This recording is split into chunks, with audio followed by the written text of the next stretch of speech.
சற்று முன் கிடைக்கப்பெற்ற மிக மிக முக்கியமான செய்தி ஒன்று வெளியாகியிருக்கு. திமுகவின் ஆட்சி கலைப்பு, சற்று முன் பரபரப்பு. திருப்பரங்குன்றம் மலை மீது உள்ள கார்த்திகை தீபம் ஏற்றுவது என்பது தமிழர்களின் பாரம்பரிய மரபு. சிவ வழிபாடு மற்றும் தமிழ் கடவுளார் முருக வழிபாடுடன் தொடர்புடையது. இந்நிலையில் திருப்பரங்குன்றம் மலையில் உள்ள சிக்கந்தர் தர்கா சுமார் 14ஆம் நூற்றாண்டில் உருவானது. அதற்கு முன்பே திருப்பரங்குன்றம் மலை மீது உள்ள கார்த்திகை தீபத்தூண் பழமையானது என்கிறது வரலாறு. திருப்பரங்குன்றம் மலை உச்சியில் உள்ள கார்த்திகை தீபத்தூண்ல தீபம் ஏற்ற வேண்டும் என முருக பக்தர்களுக்கு இந்து அறநிலைத்துறையிற்கு இடையிலான நீண்ட நாள் பிரச்சனைக்கு தீர்வு காணும் நீதிமன்றத்தை அணுகினார்கள். சுமார் 100 ஆண்டு போராட்டத்திற்கு கிடைத்த வெற்றியாக நீதிமன்றம் மலை உச்சியில் உள்ள கார்த்திகை தீபத்தூண்ல தீபம் ஏற்றலாம் என உத்தரவிட்டும் அதை திமுக அரசின் கீழ் இயக்கும் அறநிலை நடைமுறைப்படுத்தவில்லை. குறிப்பாக மாற்று மதத்தினர் யாருமே எதிர்ப்பு தெரிவிக்காத நிலையில் சட்டம் ஒழுங்கை காரணம் காட்டி இந்துக்களின் உரிமையான கார்த்திகை தீபத்தூண்ல தீபம் ஏற்றுவதற்கு தடையாக இருந்தது திமுக அரசு. இதனால CISF பாதுகாப்போட தீபம் ஏற்ற நீதிமன்றம் உத்தரவிட வேண்டிய நிலை ஏற்பட்டது.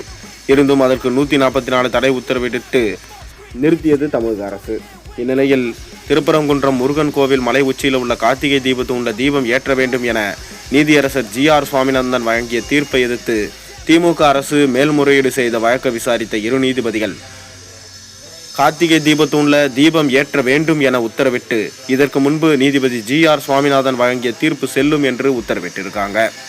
மேலும் சட்டம் ஒழுங்கு பிரச்சனை என்ற பெயர்ல திமுக அரசு தரப்புல முன்வைத்த வாதம் முற்றிலும் பொய் என்றும், ஒரு சமூகத்தை மற்றொரு சமூகத்திற்கு எதிராக நிறுத்த தங்கள் வசதிக்காக சொந்த காரணம்தான் சட்டம் ஒழுங்கு பிரச்சனை என்றும் நீதிமன்றம் மிக கடுமையா அரசுக்கு எதிரான தீர்ப்பை கொடுத்திருக்கு. மேலும் தொடர்ந்து இந்துக்களை குறிவச்சு திமுக தலைவர்களின் பேச்சுக்கள் வாடிக்கையா உள்ளதை கடந்து செல்ல முடியாது. சனாதன தர்மம் டெங்கு போல ஒழிக்கப்பட வேண்டும் என்று உதயநிதி ஸ்டாலின் பேசிய பேச்சு, சனாதனத்தை HIV குஷ்டரோகம் என ஒப்பிட்டு திமுக MP ராசா பேசிய பேச்சு என அடுக்கிக் கொண்டே போகலாம். ஆட்சியாளர்கள் மத்தியில் இந்துக்களுக்கு நீதி நிகழ்க்கவில்லை என நீதிமன்றத்தை நாடி கார்த்திகை தீபத்தூண்ல தீபம் ஏற்றலாம் என தீர்ப்பை பெற்று வந்தாலும் கூட அந்த தீர்ப்பை கூட அம்பலப்படுத்த விடாமல் இந்துக்களை வஞ்சிக்கும் திமுக அரசுக்கு வரும் 2026 தேர்தலில் தக்க பாடம் புகட்டுவோம் என்கிறார்கள் தமிழ் இந்துக்கள்.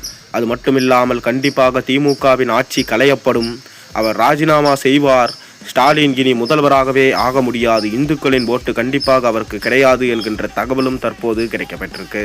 பொறுத்திருந்து பார்ப்போம் என்ன நடக்குதுன்னு என்று. நீங்கள் என்ன நினைக்கிறீங்க? கமெண்ட் வாயிலாக சொல்லுங்கள்.